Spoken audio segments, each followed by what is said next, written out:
Hola, ¿cómo están? Muchas gracias a todos, a los presentes y a los expositores también que nos acompañan hoy. ¿Sí? ¿Ahí estamos? Bueno, muchas gracias. Como sabemos, Argentina está atravesando un momento muy delicado y nuestra idea de hoy es compartir con ustedes nuestra mirada sobre la coyuntura económica y sectorial. Siempre pensamos que un esquema macroeconómico estable era condición necesaria para el desarrollo, pero no suficiente. En estos últimos 2 años, el esquema macro se enfocó exclusivamente en el objetivo de estabilidad y desaceleración de la inflación. Pero con el correr de los meses, cada vez son más evidentes las consecuencias sobre el tejido social y productivo. Incluso cada vez está más en duda la estabilidad macro en sí. En esta primera parte voy a compartir con ustedes los principales riesgos que advertimos y el impacto de la apreciación, la desregulación y apertura comercial y el deterioro de los ingresos. Ponemos la presentación, ahí está la primera filmina, en donde el primer objetivo, como les decía, de este modelo fue desacelerar la inflación. Y para eso se implementaron 2 anclas, el ancla de tipo de cambio apreciado y el ancla sobre ingresos salarios.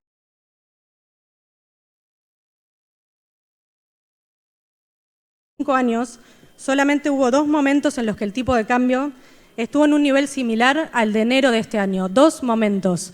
¿Saben cuáles fueron? Fines de 2001, antes de la devaluación del 60%, y fines de 2015, antes de la devaluación del 40%. Hoy estamos con un tipo de cambio similar al de 2018, es decir, antes de la devaluación, que en unos meses llegó al 50%. En el último periodo se sostuvo un dólar que aumentó consistentemente por debajo de la inflación.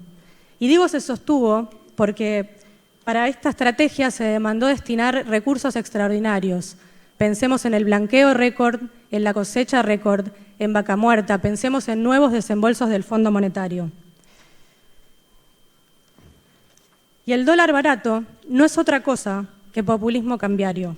Abarata importaciones, turismo al exterior y consumo de la clase alta, media alta, pero tiene un costo. ¿Cuál es ese costo? Una pérdida de competitividad para la producción nacional, tanto para salir a buscar mercados en el exterior como para competir contra las importaciones, y además un gasto en dólares que no tenemos. Vamos a la siguiente filmina. Como dijimos, la otra ancla es salarios y jubilaciones. Se redujo el poder adquisitivo y el ingreso disponible para consumo de las familias. No fue tan lineal en todo el periodo, pero la tendencia actual es clara. En pantalla vamos a ver la evolución del poder adquisitivo. Miremos desde un poco más atrás. Desde 2017 hasta el 22 se deterioró y luego se estancó. Ahora, después de la devaluación de diciembre del 23, hubo una fuerte caída de ingresos, que con el correr de los meses se recuperó parcialmente, pero no lograron volver a niveles previos. Lo vemos en el gráfico y además se dio con amplias desigualdades. Hubo un fuerte impacto en jubilaciones, en pensiones y en salarios del sector público, también en el informal, pero el salario real del sector privado tampoco logró repuntar del todo. Y esto no fue el libre mercado, fueron decisiones de política pública, pisar paritarias y jubilaciones para bajar la inflación. Ahora, no solo se deterioró el poder adquisitivo, que les decía, sino que también las familias de ingresos medios y bajos fueron las más golpeadas por las subas de alquileres, de servicios públicos, de transporte, que aumentaron más de 335% desde diciembre del 23. Y lógicamente todo esto tiene su correlato en el consumo. Desde 2024 hasta hace unos meses el consumo de las familias de alto poder adquisitivo repuntó, pero el de clase media y clases populares empezó a erosionarse. ¿Por qué? Porque su canasta de consumo aumentó más que proporcionalmente. Lo vemos en números. Mientras los patentamientos de autos aumentó un 48% entre agosto y diciembre del 23 y el turismo al exterior, como decíamos, llegó a niveles récord, el consumo en supermercados cayó un 10%. Vamos a la siguiente filmina. Y a la apreciación y a la caída de ingresos de las clases medias y populares se le sumaron la apertura y la desregulación comercial. Como vemos en el gráfico, hay una presión creciente en la cuenta corriente. Vemos, mientras que las exportaciones se desaceleran, son las barras azules, las importaciones se aceleran, son las barras grises. Ahora, cuando miramos en detalle, ¿qué vemos? Por el lado de las Expo vemos el impacto de la cosecha récord y de vaca muerta, vemos a la industria que perdió mercados muy claramente, y por el lado de las Impo, que entre enero y agosto del 25 se registraron más de 50.000 millones en importaciones, un 32% interanual por encima del año pasado, un récord en importaciones de autos que aumentaron un 136% en el año y bienes de consumo un 68%. Vemos turismo con más de 6.000 millones de dólares al exterior, récord desde 2017, y más de 14.000 millones en compra de dólares, récord desde 2018-19. Vamos a la siguiente, Filmina. Y bueno, la caída de ventas junto con la apreciación, junto con el aumento de las importaciones de bienes finales, generó que sobre un mercado interno mucho más chico, la participación de la industria nacional caiga. Al caer las ventas, cae la producción y con ella el empleo. Ya perdimos 102.000 puestos de trabajo registrados en el sector privado. 102.000 puestos de trabajo y esto retroalimenta el círculo vicioso. Esto es, el que se queda sin trabajo no va al supermercado. También bajó el uso de la capacidad instalada, lo que eleva el peso de los costos fijos y entonces cae la rentabilidad. Miremos los datos en pantalla. La producción industrial muestra una tendencia a la baja en todo el periodo.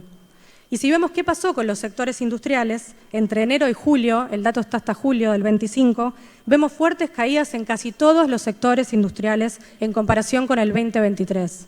Los más afectados, metalmecánica, caucho y plástico, textil, indumentaria y calzado, madera y muebles y maquinaria. La producción de autos cayó, la producción nacional de autos, a la par que aumentaron los patentamientos, y hasta la producción de alimentos cayó. En la Filmina tienen los números. Ahora, ¿cómo se opera con estos niveles de uso de la capacidad instalada sostenidos en el tiempo?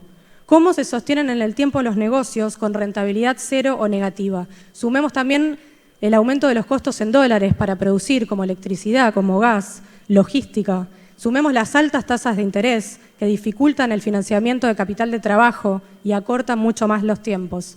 Pasamos a la siguiente. Y la cadena textil no es ajena a lo que le pasa a la industria general, a todo el aparato productivo en general. Sufre los 4 grandes problemas de este modelo económico. Apreciación cambiaria, que nos quita competitividad para ganar mercados y nos dificulta la competencia contra la importación. Un mostrador vacío por un ancla a los ingresos, altísimas tasas de interés para financiar nuestro capital de trabajo. Y también se ve fuertemente afectada por la apertura y la desregulación comercial. Las importaciones de la cadena textil fueron un 63% más altas este año, entre enero y agosto, muy por encima del promedio de la importación en general, que ya fue alta. Los rubros más afectados fueron los de bienes finales. Confecciones 160% más altos que el año pasado. Indumentaria 103% y también tejidos de punto con 134%. Para dimensionar y que dimensionemos todos, ya se registraron 14.000 nuevos quits para importar. 14.000 nuevos quits solo de textil e indumentaria en este último año. Y no solo se abarataron las importaciones, sino que se levantaron controles clave como los valores criterio que prevenían su facturación.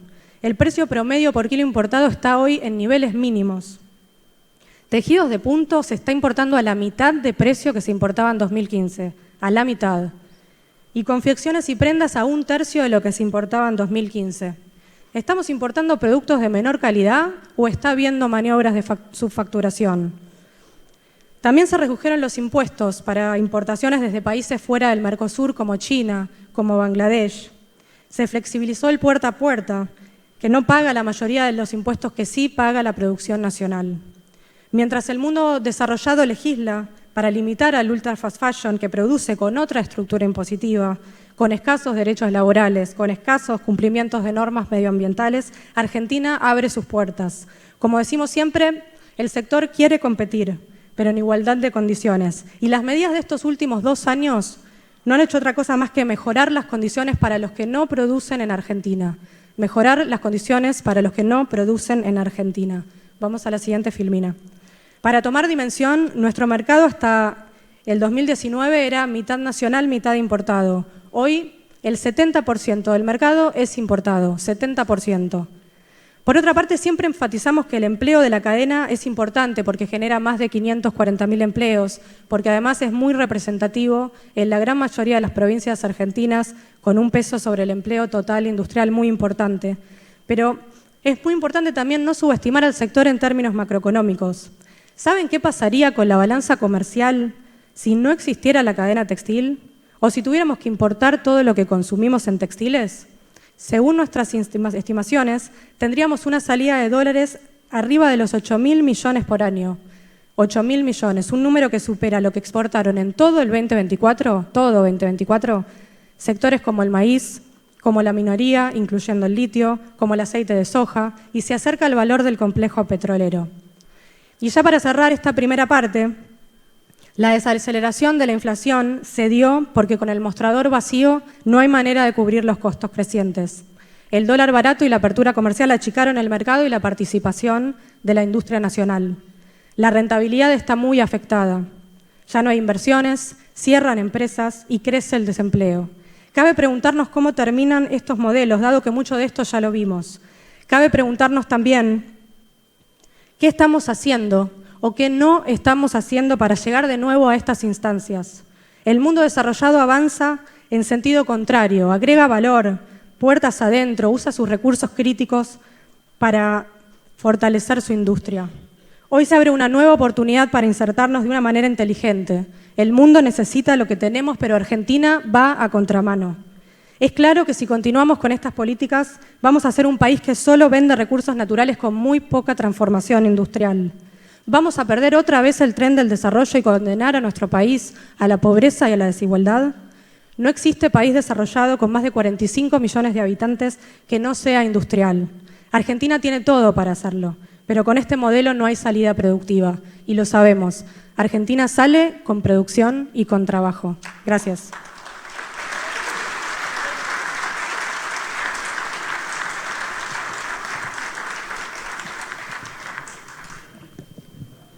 Gracias. Bueno, voy a continuar la presentación de Priscila. Como ya estamos viendo, el impacto de la prolongada crisis no es solo coyuntural, sino que ya empieza a dejar huellas estructurales. Por un lado, hay un fuerte cierre de establecimientos productivos. A nivel país ya se perdieron más de 17.600 empresas registradas en el último año y medio, de las cuales 1.800 corresponden a la industria manufacturera y 380 de la industria textil, indumentaria, cuero y calzado. A su vez, esto tiene como correlato directo un deterioro en el mercado de trabajo, donde estamos viendo una tasa de desocupación y de subocupación e informalidad que vienen creciendo trimestre a trimestre. Cuando miramos el empleo registrado, como ya dijimos, hay una pérdida de más de 100.000 puestos de trabajo, con una pérdida de los cuales, de estos, un tercio corresponde a la industria manufacturera. O sea, más de 33.000 puestos de trabajo se perdieron registrados dentro de la industria manufacturera. La industria textil, cuero y calzado fue una de las más perjudicadas dentro de todas las cadenas industriales, con una pérdida del 10% del empleo registrado privado, que equivale a 12.000 empleos menos. Estos números hablan de una situación que alerta: menos empresas, menos empleo y más trabajadores en la informalidad. Siguiente. Hasta ahora repasamos qué pasó con el aparato productivo en estos 2 años y por qué. Y acá volvemos al comienzo. El objetivo principal de la baja de inflación que se propuso el gobierno se buscó vía un modelo que afectó a la actividad productiva. Lo que vemos en esta filmina es una tensión entre actividad, que es la línea azul, e inflación, que es la línea gris. En los últimos meses la inflación logró contenerse en torno al 2% mensual, con un pass-through relativamente acotado. Pero esto se da con un nivel de actividad relativamente estancados en los niveles de fines de 2024 para tomar dimensión, y que además acumula signos de deterioro en los meses más recientes. Es decir, la estabilidad de precios se está logrando a costa de niveles de actividad bajos. Y aquí quiero incorporar un aspecto adicional. La dinámica de la actividad se está dando de forma muy dispar a nivel sectorial. Se observa una recuperación en los sectores extractivos y financieros, pero no en aquellos que más empleo generan. Industria, comercio y construcción, los que más efecto social tienen, siguen mostrando caídas respecto a 2 años atrás en su actividad. Agro, energía e intermediación financiera son los que crecen, y está demostrado que estos tienen resultados regresivos sobre la distribución del ingreso. Entonces, el desafío del crecimiento económico aún no está resuelto. ¿Por qué? Como podemos ver en los siguientes gráficos, ninguno de los componentes del producto crece con la fuerza suficiente como para motorizar una recuperación sostenida. Y vemos que en los últimos trimestres algunos motores incluso parecen apagarse. Exportaciones, que durante 2024 fueron un factor de impulso, se desaceleraron en los primeros 2 trimestres del año por la apreciación del tipo de cambio. La inversión también había repuntado en 2024, pero muestra una clara caída desde el segundo trimestre del año, afectado obviamente por la suba de las tasas de interés, la mayor incertidumbre y la debilidad del mercado interno. Consumo privado tuvo un leve repunte el año pasado, pero vuelve a caer, reflejando el freno que imponen los problemas de salarios, empleo y la mayor morosidad que estamos viendo en las familias. El gasto público, como todos sabemos, permanece prácticamente paralizado, sin capacidad de compensar la falta de dinamismo de los otros componentes del producto. Lo único que sí crece son las importaciones, pero que en lugar de sumar al PBI, restan. En síntesis, la economía no encuentra un tractor que empuje de manera consistente. Siguiente, por favor.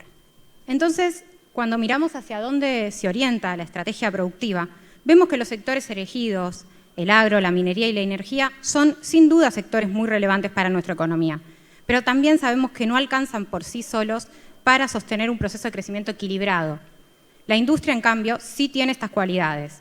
Genera 4 veces más empleo que el agro y 13 veces más empleo que la minería y la energía juntos. Y no solo eso, cuando la industria crece, multiplica su impacto en el empleo. Por cada punto de crecimiento aporta 3,5 veces más de puestos de trabajo que el sector agrícola. ¿Qué significa esto? Significa que sin industria corremos el riesgo de crecer sin bienestar para toda la población. Y hoy, como podemos ver en el gráfico, tampoco la inversión extranjera directa crece como motor. Lejos de ingresar capitales, se acumula un déficit de 1.300 millones de dólares de inversión extranjera directa. Más que un impulso productivo, tras el fin del cepo, muchas firmas repatriaron fondos y otras directamente se retiraron del mercado por falta de demanda interna, tal como estamos viendo con muchas empresas de consumo masivo. La apuesta del RIGI de atraer grandes inversiones extranjeras directas, aspecto fundamental para generar signos de previsibilidad de largo plazo, hasta ahora no muestran resultados macroeconómicos positivos. Entonces, todo lo que mencionamos antes, una economía sin motores claros de crecimiento, un patrón productivo que se apoya en sectores poco intensivos en empleo, una demanda interna que no recupera, la falta de consolidación de un proceso de acumulación de reservas y, por el contrario, cada vez más presiones en la balanza de pagos, todo esto está dando como resultado, signos claros de fragilidad del modelo, como un riesgo país en ascenso en 2025, como podemos ver en el siguiente gráfico. Y, como podemos ver, cada vez que baja, no lo hace porque la economía real haya dado una señal positiva, sino porque aparece algún respaldo externo de Estados Unidos o del FMI, es decir, una estabilidad temporal y prestada, no una verdadera solución a nuestros problemas. La fragilidad se ve también en el índice de confianza del gobierno que releva la Universidad de Itela, que indica que en los últimos 2 meses la confianza del gobierno cayó 26%. Para tomar dimensión, Argentina es uno de los países con mayor riesgo país de la región, superado solo por Bolivia y Venezuela, que no entra en el gráfico, por eso no lo pusimos. ¿Esto qué significa? Un costo de financiamiento muy alto y una señal de desconfianza muy fuerte hacia los inversores internacionales. En este contexto de mayor riesgo, tras las elecciones de la provincia de Buenos Aires y frente a una creciente tensión cambiaria, el gobierno reaccionó con 2 medidas. Por un lado, negocia un acuerdo, un swap de 20.000 millones de dólares y una eventual compra de bonos soberanos por parte del Tesoro norteamericano mediante un fondo de estabilización. Y por otro lado, redujo retenciones por hasta 7.000 millones, lo que aceleró la liquidación de exportaciones. Pero ojo, estas medidas también tienen un límite muy claro. Las Expo son un adelanto de divisas que no van a entrar el año que viene. Y más financiamiento externo compromete pago futuro sobre un cronograma de deuda ya muy comprometedor. La siguiente, por favor. Y acá es donde aparece otro de los grandes problemas. La deuda ya tomada se va a hacer presente en el corto plazo. Sin contemplar la deuda con organismos internacionales, que en el mejor de los casos, en un escenario muy optimista, podría refinanciarse, solo con bonos en manos privadas y el Bopreal, que es deuda del Banco Central, Argentina enfrenta pagos por más de 11.000 millones de dólares en los próximos 15 meses. Esto es el doble de las reservas netas que tenemos actualmente. En un contexto de incertidumbre y riesgo país en aumento, resulta difícil pensar la posibilidad de renegociar esta deuda que está en manos privadas y esto pone en jaque la sostenibilidad de la deuda. Ahora bien, ¿podemos pasar? La fragilidad interna se agrava cuando la ponemos en perspectiva internacional, porque el mundo, como ya dijimos, está yendo en una dirección diametralmente opuesta. Hoy la tendencia no es la liberalización, sino la defensa activa del trabajo y de la industria.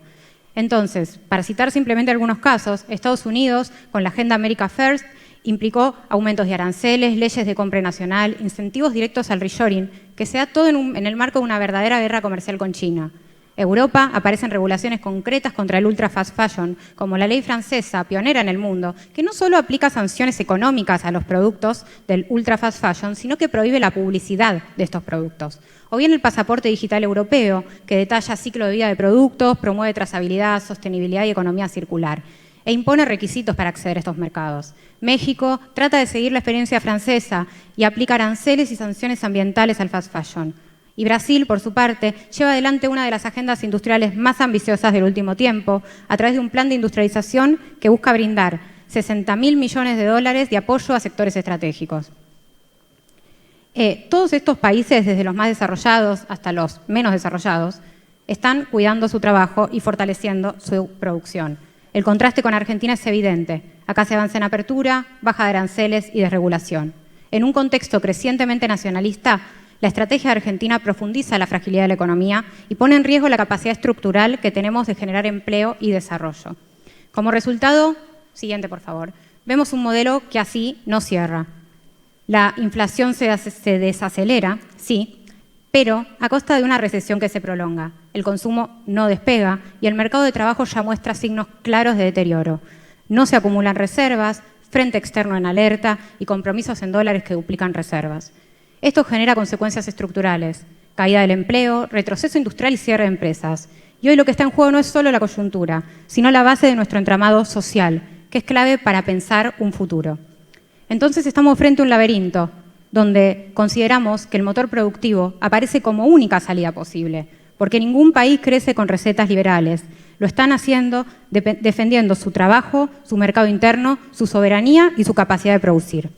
Entonces, la pregunta es inevitable. Siguiente, por favor. ¿Y ahora qué? La respuesta es clara. Necesitamos un proyecto que vuelva a poner al trabajo y a la producción en el centro. Y esto requiere usar la adversidad como motor, como tantas veces hizo este sector a lo largo de su historia, construir una unidad política en torno a un proyecto productivo federal, articular entre actores, trabajadores, empresarios, universidades para construir soluciones legítimas y conjuntas, defender hoy más que nunca el trabajo argentino, porque no hay otra actividad que genere más bienestar social que la industria. Poner en valor la industria y el diseño nacional, que son parte de nuestra identidad y somos muchos los que lo vamos a defender. Y formar y fortalecer a las nuevas generaciones para que efectivamente encuentren un lugar en la Argentina que se viene. Para cerrar, simplemente, creo que este es el espíritu que necesitamos, construir juntos una salida productiva, federal e industrial, porque la industria no es una consigna vacía, sino que es el cimiento sobre el cual se construye la fortaleza de todas las naciones. Así que muchas gracias por todo.